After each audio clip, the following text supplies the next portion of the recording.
G'day everybody, welcome to Patterson here, as Monday night for another VHS openings. Now our VHS opening for tonight is the AFL's That Was the Season That Was 1993, 1994 VHS from 7 Sport. So nice in real time, here we go.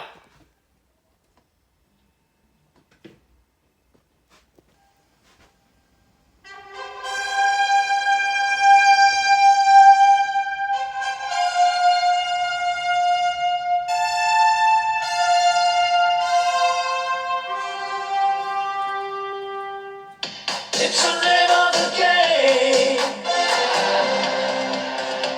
1993, a history-making season. A year that had everything. The great marks, the sensational goals. A year where record crowds witnessed a year to remember. That was the season, 1993. Hi, I'm Drew Morphett. Welcome to That Was the Season, 1993. I'm in the video section here of Channel 7 in Melbourne, and this is the engine room. This is where we've recorded all the best footy highlights of the season just past. And what a season it's been. It was the season when Adelaide made the finals for the first time. Two of the interstate teams made the finals, made it a national competition for sure. Gary Ablett, 5 times, he kicked 10 or more goals in a game, and he topped the century for the first time. Well, we've had an even competition. There have been the controversies. What about Nicky Winmark and his contractual dispute with St Kilda? There were coaches sacked, coaches appointed. Ron Barassi came back to the fold.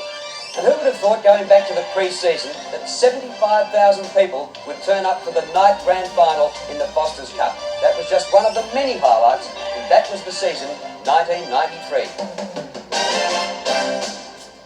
It might not have had the same impact as firewalking, but as a pre-season preparation, Terry Wheeler's decision to take his players skydiving won the 1993 award for novelty.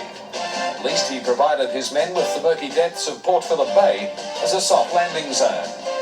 The man behind the firewalking fiasco of 1992, Graham Corns, took his Adelaide Crows to Rapid Bay for their toughening up. And one can only hope that truck pulling holds premiership points. Onto the Foster's Cup, and because of the shifting surface at Waverley Park, it was decided to shift a number of fixtures. One such move saw North Melbourne go to Adelaide, and in one of the most lopsided games in the Cup's 16-year history, the Roos were battered by 147 points. Kick inside the 50, Martin does well, but Modra recovers sensationally, McInnes kicks a goal. Gee, it's good to watch. This led to the resignation of North coach Wayne Schimmelbusch. Dennis Pagan was appointed his successor and was confident the Roos would improve. The players that we've got here are good enough to be successful this year. I'm certainly aiming to make the final 6. The whole structure of the AFL was put under the microscope by an independent consultant, David Crawford. He pushed for an extended commission in his report. He also pushed for a part-time chairman, and present boss Ross Oakley retained as executive chairman. The cameras returned to AFL headquarters for the March draft. Richard Osmond, the talented but disgruntled Lion, was snapped up by Sydney as the number 1 pick. The Swans getting some relief for the loss of Barry Mitchell and Ben Doolan. Mitchell was quickly dubbed the $1 Million Man, as Collingwood agreed to pay him $200,000 a year for the next 5 years. As Doolan went to Essendon as pick number 20. The biggest shock came with selection 12. The Bombers stunning everyone with naming Tim Watson. Watson had spent a year on television with us and making cameo appearances with others. The lure of the liniment proving too much. Investigations were to continue into the reluctance of Brett Chalmers and Nathan Buckley to take part in the draft. Buckley relented and went to Brisbane, despite Collingwood's overtures. Chalmers was tied to Richmond, but when it became obvious that he had no intention of joining the Tigers, he was released for the open draft and ended up at Collingwood. Football returned to Waverley Park. Paul Salmon crashed out of the early part of the season with a shoulder injury after displaying awesome form. When Salmon's in trouble. Come on, Jared, what is it? Which joint is Oh, that's an awkward landing. That does not look good at all. It does not look good. I'd like to see Turnbull jump in his path on this occasion. He might be all right. Talking of awesome, that was the only way to describe the record crowd of 75,000 on a balmy Saturday night to see Richmond beat 3 times night premiers Essendon in a grand final. A great match, and the Bombers made it again by 23 points. Great goal. Oh, Lon, beautifully done. Handball. Heard. Fumbles. Kicks it off the ground. Brilliant. Absolutely brilliant, James Heard.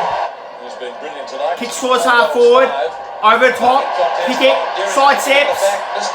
Drop punt. Essendon at home.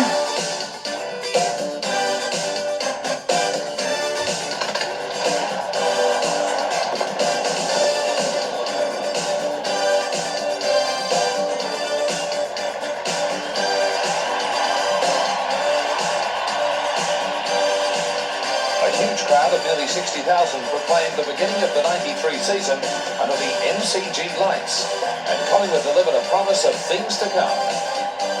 They'll love this edition of Fierce Obbings. Thank you for watching. If you know any personal Fierce views, Fierce Obbings, Fierce Pies, and From the Vault, put them in the comments below. Don't forget to put those thumbs up and subscribe. Hopefully you enjoyed the video much I have on one of the greatest years in AFL football, 1993, and that was the season that was. We have a lot of awesome content coming up for your great entertainment right here on Patterson AFL.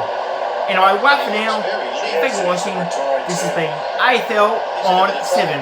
Good night, everyone.